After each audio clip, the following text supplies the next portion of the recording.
stop, boum. Je rentre. Allez-y, en place. Ça bouge un petit peu, ça bouge, tranquille. Pas besoin de trop travailler avec les mains. Moi, ce que je veux, c'est voir des gens, quand je donne le top, hop, ça rentre déjà dans les jambes.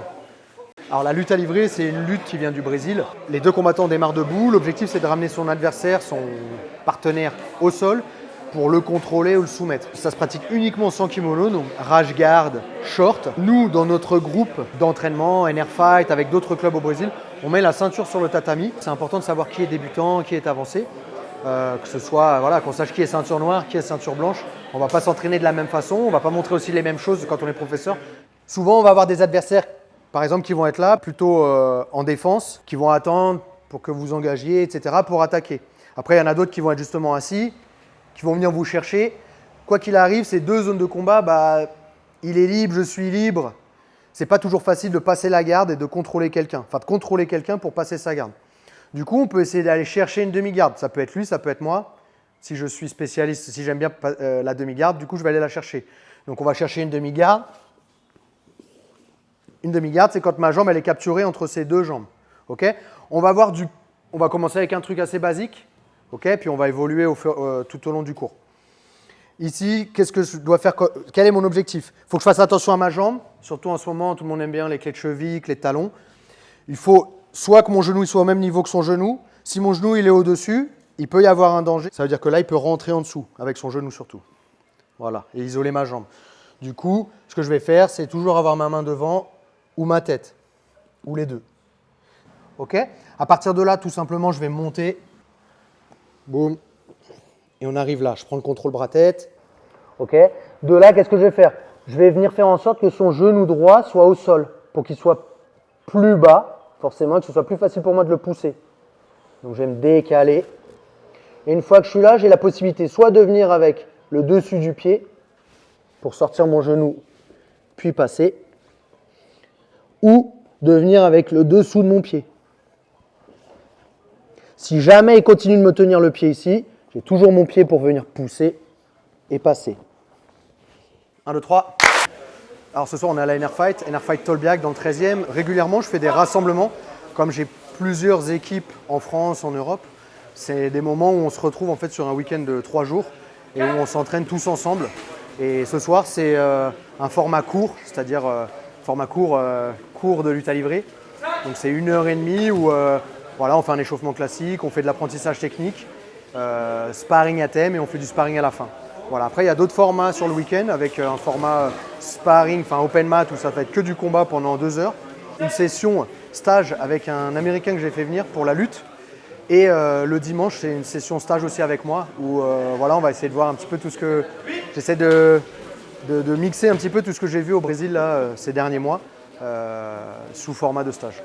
On est ici, boum.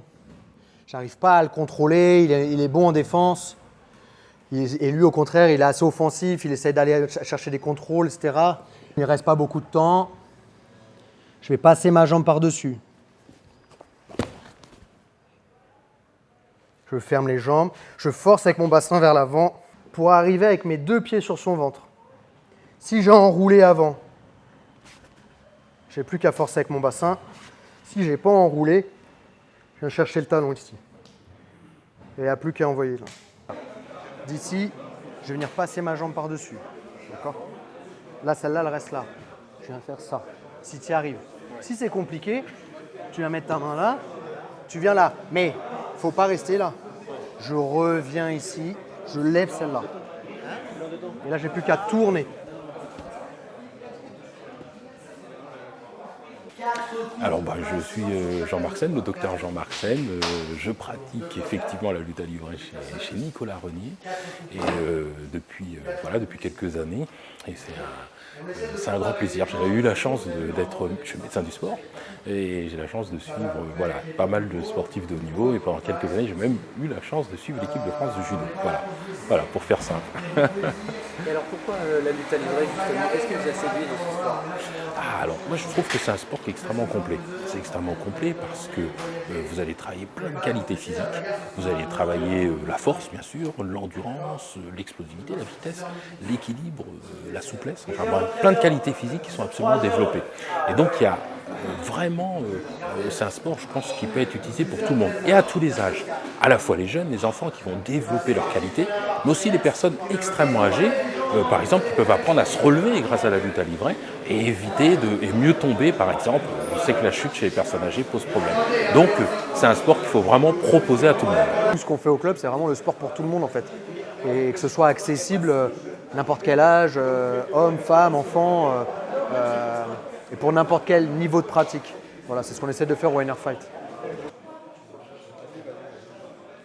Mets ta main droite au sol, lève la jambe gauche.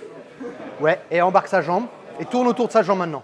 Jusqu'à ce que tes deux pieds soient sur. Ouais, super. Et là, tu es placé. Regardez vite fait. Vous avez tous certains, vous avez le même problème. J'en profite pour remontrer à tout le monde. On est là. Je passe ma jambe par-dessus. Et là, en fait, ce qui va être important, c'est de lever ma jambe droite pour déjà isoler sa jambe. Et je dois revenir face à lui jusqu'à ce que mes deux pieds soient sur son ventre. Ou la clé de cheville ici, ou je viens chercher la clé de talon. Voilà, moi ça fait un peu plus d'1 an maintenant que je vis au Brésil, parce que j'ai aussi d'autres projets. J'aimerais développer aussi la lutte à livrer au Brésil, tout en continuant bien évidemment de la développer sur Paris et en France. Mais voilà, c'est un projet, et puis j'avais ce besoin aussi de me retrouver un petit peu face à moi-même et de pouvoir me réentraîner et pas être que le professeur. Pour la petite histoire, quand j'étais au Brésil, quand on s'est entraîné chez Toquinho, je lui disais, moi j'ai du mal à chaque fois à aller chercher la clé de talon ici. J'ai du mal à bien choper le talon. Il m'a dit, hey, Nicolas, c'est pas grave, regarde, simple, simple. On monte ici. Alors lui, il arrive à faire le crunch là, à monter, moi j'y arrive pas. Donc je monte sur le coude et le talon, il est juste là. Alors la particularité du club de Nicolas Régnier, c'est déjà beaucoup d'expérience en compétition. Aussi beaucoup de combattants qui ont rejoint son club pour cette pédagogie et cette approche didactique, mais en même temps, en fait, c'est le juste équilibre de la technique et de l'intensité de combat. Souvent, un club est beaucoup dans l'un ou dans l'autre. Là, on a le juste équilibre entre les deux, avec des professeurs qualifiés dans chaque discipline.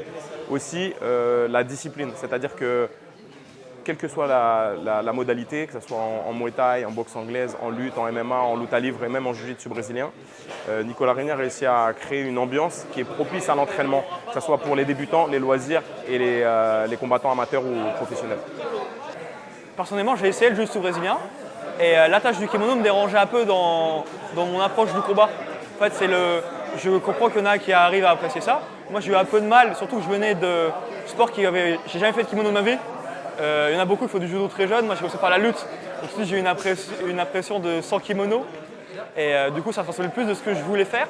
Et à l'époque, déjà, je ne comprenais pas bien pourquoi je devais mettre un kimono pour être fort au sol en MMA en réalité.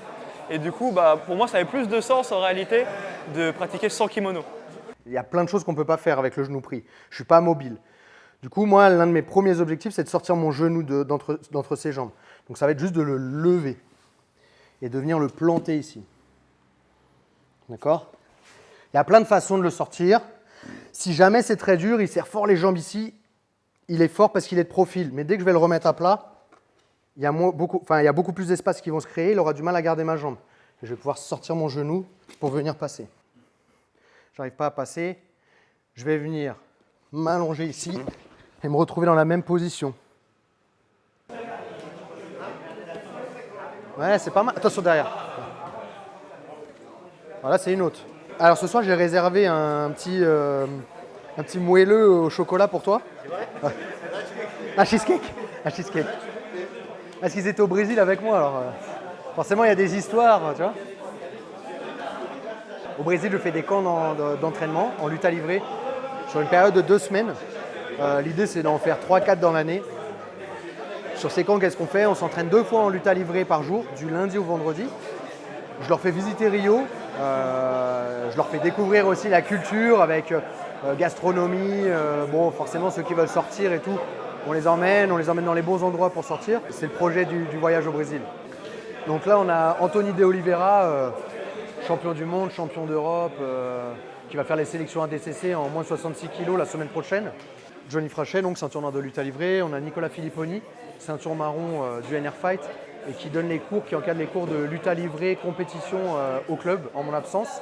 Après, on a Abdel aussi, Abdel et Fessal, qui donne les cours de lutte à livrer le dimanche ou en semaine. Allez, une petite dernière rapide. Et après, je vous fais tourner. On est là. Je vais venir juste sortir mon genou, mais je reste bien face à lui. Surtout, il ne faut pas faire ça. Sinon, là, il n'y a plus de poids sur lui, il remonte facilement. Je reste bien face à lui. Je vais planter mon genou au sol et je vais essayer de le faire fort pour qu'il se tourne comme je veux. Et c'est exactement ce qui va se passer. Pourquoi? Parce que dans notre sport, si j'arrive à sortir mon pied, je marque mes points. Donc lui, il ne veut pas se faire marquer de points.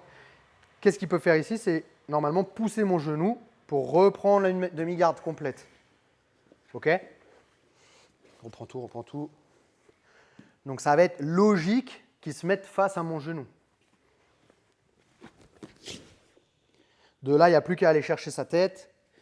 Avec mon pouce, j'attrape, front au sol, je joins mes mains et je serre. Quand on attrape la tête, il faut que mon bras il aille le plus loin possible. Plus il va loin, moins il y a d'espace. Maintenant, c'est vraiment bête, mais il faut attraper comme on peut ses mains, le plus fort possible.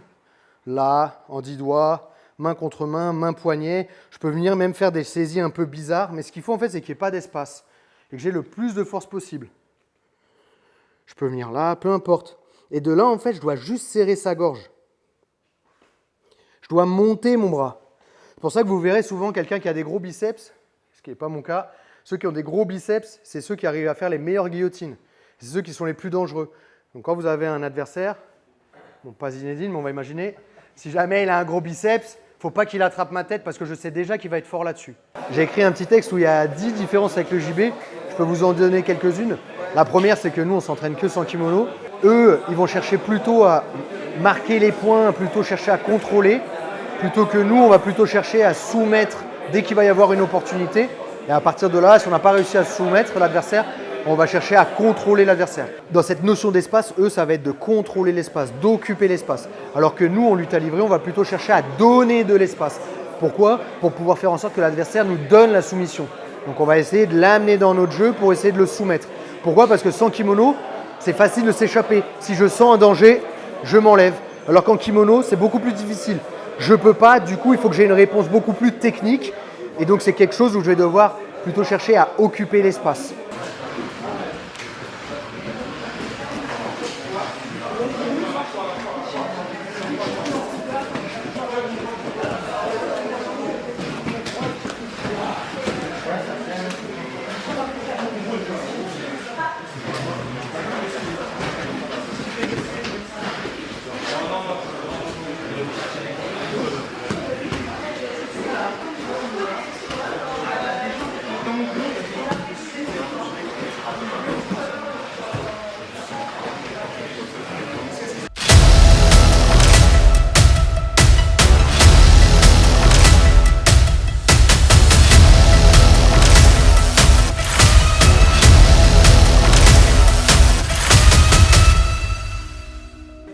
Moi, le sparring, c'est ma vie.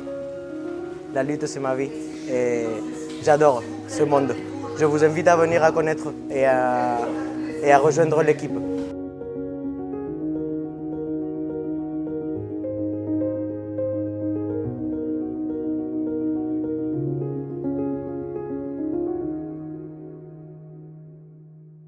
Lutte à livrer!